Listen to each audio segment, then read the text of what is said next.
Welcome to Fewer Things Better. This is the place for all of us who are big on goals and short on time. Together, we'll explore smart, simple ideas on how to retrain your brain and unlock your life. I'm your host, Kristin Graham. Let's get started.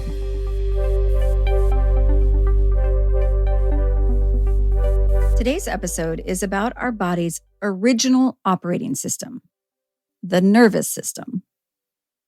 Unlike modern technology, which gets software upgrades every few months, this is the system we were born with, and it runs in the background every day, managing more than most of us realize. Think of it as your body's GPS for the physical world. Its role is to identify real, tangible threats in the environment. And while that role is still valid, our surrounding world has evolved dramatically. Your nervous system must now navigate in an environment of information overload, constant connectivity, and a pace of change that is far faster than our biology. Our nervous system is wired for one world, and it's now being asked to run in a very different one. The bottom line on top of this episode is that your nervous system isn't broken. It's adapting to a world with a surplus of noise, urgency, and stimulation. With a little insight, however, we can help it better serve us. To do so, let's start by taking a closer look at the physiology. The nervous system acts as your body's communication network. It's both highly evolved and, in other ways, more like a walkie-talkie. It's constantly sending signals between your brain and your body and back again, tracking everything from movement, sensation, changes, digestion, heart rate, mood, memory, your immune response, all of it, all the time. Within that system is what's called the autonomic nervous system. It runs entirely in the background. You don't have to think about your heart beating or your food digesting. It's just happening quietly, constantly. And it operates in two main modes. The first one is the sympathetic nervous system. And that's what most of us were taught was fight or flight. This is your body saying, go, heart rate up, breathing faster, muscles ready. Think about the last time you slammed on your brakes or got a piece of unexpected news. That rush, that was your sympathetic system springing into action. Now, its counterpart is the parasympathetic nervous system. That's what we were taught as rest and digest. This is when your body gets to say, hey, we're safe. Let's slow down. Let's repair. Your heart rate is slower. Your digestion is easy. Your immune system gets to work. I always think of this as biology's version of a slow Sunday morning. Here's the important part. We are meant to move between these two states. They are the yin and yang of science, just like when we naturally move between wake and sleep. It's a system designed to work in rhythm.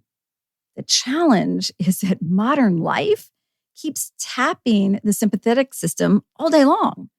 An urgent message, a difficult conversation, a sudden news alert. And your brain isn't distinguishing between the primitive threat of a lion chasing you and today's version of seeing 47 new messages. Your brain views both as needing a quick response with full attention and bring your body along.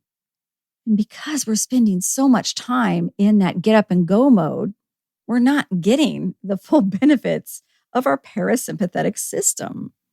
Let's pause here for another double click around an additional component that really matters. It's the vagus nerve.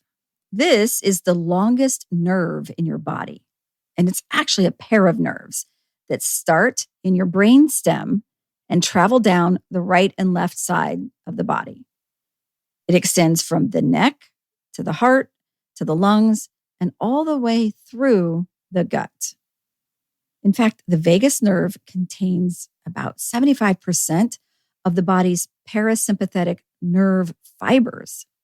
So it's a real superhighway. And when it's active, you tend to feel calmer, clearer, more grounded, ready to go. Here's what's surprising. The majority of the signals traveling along that vagus nerve are going up. So from your gut to your brain, not the other way around. Your belly isn't just out there processing your lunch. It's sending a constant stream of information upstream.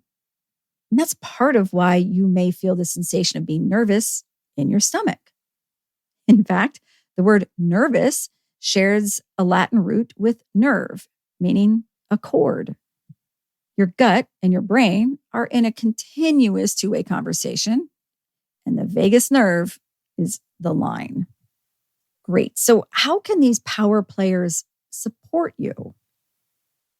Here are a few research-backed techniques that are always available to you. The first is the exhale. Deep breathing gets a lot of attention, and it's totally valid. Breathing in increases your heart rate a little, but it's the breathing out, the exhale, that slows down the heart rate. So having a longer exhale than the inhale is one of the fastest ways to shift into parasympathetic mode. Try breathing in for 4 counts and out for 6. It's subtle, but it works. Another one is cold water. Now, forget the cold plunge trend. This is about splashing some cold water on your face or the back of your neck. Doing so activates the vagus nerve and it drops your heart rate quickly. It's a disruption through a physical act that helps you redirect your physiology in seconds. Another one is humming or singing. I know, a little surprising, right? But the vagus nerve runs directly through your vocal cords, which means humming, singing, even gargling. It creates a vibration along that pathway, and it stimulates the parasympathetic system. So grab a go-to song to sing or just start humming as a way to hit the system reset button. And finally, real connection. And by this, I mean physical touch, like having a hug or just a hand on the shoulder from someone you trust is one of the most direct vagal activators we have.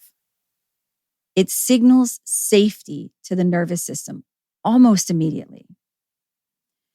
If you're not with somebody in person, having a warm interaction with someone you love, it also works, just a little more lightly. The key ingredient in both is your brain registering that connection as genuinely safe, not just social. Okay, a quick nerdy note before we close. There's a lot of research on the vagus nerve right now, and that's very exciting, and the science is real. And there's also a lot being marketed as biohacks, and some have real applications. But our bodies can do a lot for themselves when we simply allow the space for our systems to work. And if you're interested in more about the vagus nerve, I'll put a link to episode 163 in the show notes because we dug into it more then. I also want to acknowledge that there are other nervous system responses beyond fight and flight, including freeze and fawn. And we'll explore all of those more from a psychological perspective in a future episode. The goal here isn't to never feel stress. That's a normal part of life. But your body is also built to recover. And that can start with surprisingly small things. Be aware of when you feel out of balance and look for what's already within reach. Fewer hacks, more pauses, moments of safety, recovery, and connection in a world that rarely slows down. But sometimes we can, and we should. For more Fewer Things Better, find us over on YouTube. or join our newsletter at unlockthebrain.com/newsletter. See you next time.